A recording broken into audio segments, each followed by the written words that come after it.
Most people live their lives waiting. Waiting for the job to finally pay well, waiting for the right person to walk in, waiting for the body to look a certain way, waiting for the world to align before they allow themselves to smile. But waiting is a thief. It robs you of the only thing that is certain, the present moment. We often convince ourselves that happiness is on the other side of achievement, that once we check off the boxes, then we will finally feel fulfilled. But what happens? You reach one goal, and the mind instantly replaces it with another. It's a cycle of postponement, and many people live their entire lives in that loop, without ever realizing that joy was always available in the now. Think about it. When you were younger, you probably believed happiness would come once you graduated, once you found a job, once you had more freedom. Then once you got there, it shifted again. Suddenly, it was about the next promotion, the next car, the next milestone. This chase is endless because the mind is wired to keep searching. It survives on movement. But happiness is not about movement. It's about stillness. It's about realizing that the conditions you think you need are illusions. The truth is, life will never be perfect, and that's precisely why it is perfect. It is raw, unpredictable, and beautifully incomplete. Psychologists often speak about the arrival fallacy, the belief that happiness will finally arrive once a certain goal is achieved. But the fallacy lies in the fact that once you arrive, the finish line moves. It's like running a marathon on shifting ground. You can run your entire life and never actually cross. The only way to break free is to stop running after the horizon and realize that you're already standing on solid ground. So ask yourself, what exactly are you waiting for? What future condition are you postponing your joy for? Because the truth is, life doesn't begin when you achieve something. It is unfolding now, with every breath you take. If you don't learn to embrace the present, you will miss it, and once it's gone, no amount of success can buy it back. Stop waiting for the perfect moment, because the perfect moment is not somewhere in the future. It is this one, right now, and it is asking you to live it fully. The greatest misunderstanding about happiness is that it lives in another time. People bury themselves in the memories of yesterday, replaying regrets, reliving mistakes, or longing for what once was. Others project themselves into tomorrow, convinced that joy will come once the circumstances finally shift in their favor. But in both cases, they miss the only reality that exists, the present. Life does not wait, it does not pause, and it does not unfold in the abstract space of someday. It is always now, always here, always alive in this breath you are taking at this very moment. When you learn to be present, life takes on a completely different texture. Suddenly, a simple meal becomes more than food. It is an experience of flavors, of nourishment, of gratitude. A conversation becomes more than words. It becomes connection, intimacy, and meaning. The laughter of a child is not just noise in the background, but a reminder of innocence, of joy, of what it means to be unburdened. This is the power of presence. It transforms the ordinary into something extraordinary, not because life has changed, but because your awareness has. The human mind, however, resists presence. It is restless, always scanning for danger, always searching for what's next. That is its survival mechanism. But survival and living are not the same. To survive is to avoid death. To live is to embrace life. And you cannot embrace life if your mind is constantly elsewhere, distracted, or lost in illusions of time. Think about how often joy slips away because you were not really there. You were at dinner but scrolling through your phone. You were walking outside but trapped in thought. You were with people you love, but your mind was already at tomorrow's task. It's not that life wasn't beautiful in those moments. It's that you weren't awake to see it. Presence is not about adding anything new to your life. It is about removing the fog that prevents you from experiencing what is already here.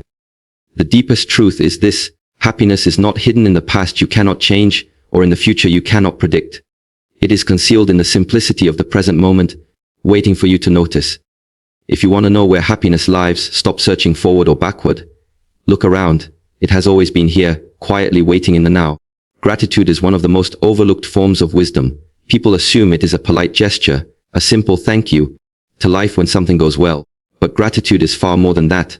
It is a way of seeing, a lens through which the world reveals its hidden richness. Without it, even abundance feels empty. With it, even the smallest detail becomes extraordinary.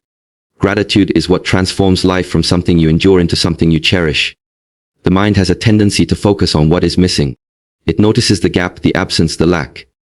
This is why so many people feel restless even when their lives are full. They look at what they don't have and overlook what is already there. Gratitude reverses this pattern.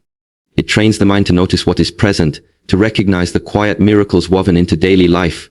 The roof over your head, the food on your table, the voice of a friend, the strength of your own body. None of these are small. They are foundations, and without them, life would collapse. Philosophers and psychologists alike agree that gratitude doesn't just make you happier, it makes you more alive. When you practice it, you stop rushing past the moments that matter. You begin to feel the warmth of sunlight not as background, but as a gift. You hear the laughter of someone you love and realize it is not noise but music. These realizations don't require new achievements, they require new eyes. Gratitude gives you those eyes. And the beauty of it is that it does not wait for circumstances to be perfect. You can be in the middle of chaos and still find something to be grateful for. In fact, gratitude is most powerful in those moments, because it anchors you to what is still good, what is still stable, what is still yours. It becomes a quiet resistance against despair, a declaration that life still holds meaning even when everything seems uncertain. Gratitude does not erase struggle, but it changes your relationship to it. When you are grateful, challenges no longer appear as punishments but as teachers. Loss no longer feels like an ending but like an opening to deeper appreciation of what remains. Gratitude expands your capacity to see meaning everywhere, and with meaning, happiness becomes natural. The truth is simple: happiness does not come from having more, it comes from seeing more. And the moment you choose gratitude, you realize you were standing in abundance all along. One of the great illusions that blinds us in modern life is the way we define success. From a very young age, we are taught that success is about accumulation, more money, more recognition, more power, more possessions. And so we run tirelessly chasing after symbols, convinced that once we reach them, happiness will arrive. But what often happens is that people reach these milestones and feel strangely empty, because they discover that success, as society defines it, is not the same as fulfillment. The problem is not that achievement is meaningless. Achievement can be beautiful, it can push you to grow and expand your potential. The problem arises when achievement is mistaken for the foundation of happiness. If your joy is entirely dependent on outcomes, you will forever be at the mercy of external circumstances. Life will feel like a race with no finish line, because every time you arrive at one goal, another will take its place. In this way, success becomes a moving target. You can spend your entire life chasing it and still never truly arrive. True success is not measured in the distance you run, but in the depth of your presence along the way. It is not about how much you accumulate, but about how much you live. Consider this: what is the use of building a career if you cannot find joy in the work itself? What is the value of earning wealth if you are too distracted or burdened to savor the freedom it could bring? What is the point of recognition if you are disconnected from your own sense of worth? Success without happiness is failure disguised as victory. To redefine success, you must shift your focus from outcome to experience. Success is not just reaching the top of the mountain. It is noticing the view as you climb. It is measuring life not only in accomplishments, but in moments of aliveness, in the times you felt deeply connected, inspired, or at peace. That is the success that cannot be taken away, because it is rooted in your inner state, not in external conditions. So instead of asking yourself, am I successful enough? Begin asking, am I alive enough? Am I present enough? Am I grateful enough? When you frame success this way, happiness is no longer postponed for some distant day. It becomes part of your definition of achievement itself. Because in the end, the highest form of success is not how far you go, but how deeply you live where you are. One of the quietest but most destructive habits we fall into is comparison. It begins subtly, seeing someone else's success, their lifestyle, their achievements, and before long, your own life begins to feel smaller in contrast. The tragedy is not that others have more. The tragedy is that comparison blinds you to the value of what you already have. It is a thief that steals joy without ever giving anything in return. We live in a world that amplifies this trap. Social media, advertising, and cultural pressures constantly present curated images of other people's lives. But what you see is never the whole picture. It is a highlight, carefully selected and often exaggerated. Yet the mind forgets this and compares another person's edited reality to your unfiltered truth. That is why comparison always feels heavy. You are measuring yourself against something that isn't even real. The deeper problem with comparison is that it pulls you out of your own path. Every human being has a unique rhythm, a unique journey, a unique set of lessons to learn. When you spend your energy trying to match someone else's steps, you lose connection with your own direction. You begin to live reactively, shaping your choices around others rather than listening to the quiet truth within yourself. In doing so, you may achieve what they achieved, but you lose the essence of who you are. Philosophically, comparison is a misunderstanding of value. Value is not absolute, it is relational. A tree does not compete with the mountain beside it. A river does not envy the ocean. Each has its place, its role, its beauty. In the same way, your life cannot be measured against another's, because it was never meant to follow the same pattern. The more you understand this, the more freedom you gain. The freedom to celebrate others without diminishing yourself. the freedom to walk your path with clarity, and the freedom to define happiness on your own terms. And here is the profound irony: the moment you stop comparing, you discover that happiness was never missing. It was only hidden beneath layers of self-judgment and false expectations. When you release comparison, you reclaim joy. You realize that your life is not behind anyone else's. It is exactly where it is meant to be, unfolding in its own timing. So stop measuring your worth against another story. Happiness is not about being ahead of someone else. It is about being fully alive in your own journey. Happiness is often spoken about as though it were an event, something that arrives when circumstances finally line up in our favor. But happiness is not a result. It is a choice.